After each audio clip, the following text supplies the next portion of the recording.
Throughout humankind's early history, the quest for greater knowledge and understanding fueled the need for exploration. For centuries, the vehicle most early explorers used to achieve this exploration was a ship with sails.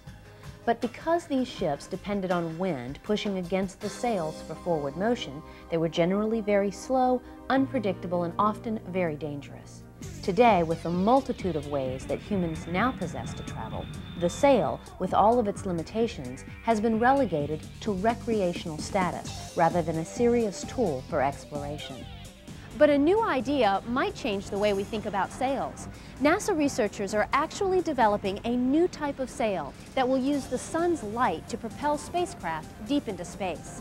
These solar sails are so promising that someday they may replace slower, more costly propulsion systems for deep space exploration. I spoke with Dr. Keith Belvin at NASA Langley Research Center to find out more. Well, the idea for solar sails has been around for a very long time. Maxwell, back in 1873, predicted the existence of solar pressure lights. So we've known about solar pressure for a long time, but it wasn't until recently that we were able to build solar sails with the lightweight materials and structures that are needed. Tell me about these lightweight materials and structures. How are they being used? Well, the key to building a solar sail is, of course, to make it very large and very lightweight. For a useful solar sail, it has to have a weight of less than 10 grams per square meter. For example, copier paper has a weight of 70 grams per square meter. So we're talking about some materials that are much lighter than that. One of the things that NASA's done over the last decade is to work on materials that can be processed to just a couple microns. That's a couple millionths of a meter thick. And these lightweight, thin materials then are made space durable so they can withstand the radiation and temperatures of space. Dr. Belvin, tell me how a solar sail works. The basic principle is much like a ship on the sea that uses sails to capture the wind.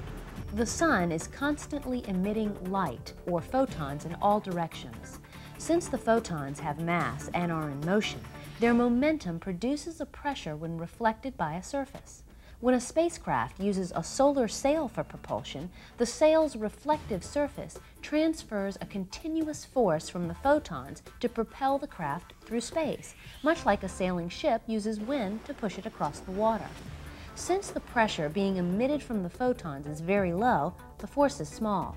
But because the sail will have a constant source of energy, it is continuously accelerating and can reach speeds upwards of 155,000 miles per hour. This speed could cut years off travel time during long-duration interstellar flights.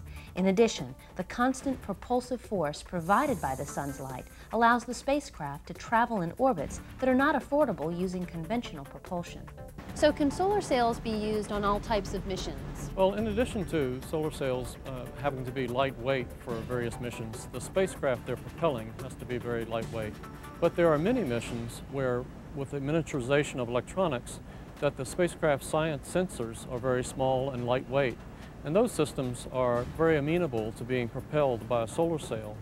For example, we're looking at missions in the future where we do interstellar transfer of science instruments using solar sails.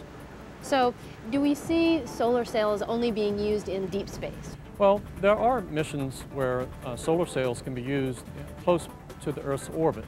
They don't all have to be long-duration interstellar type missions.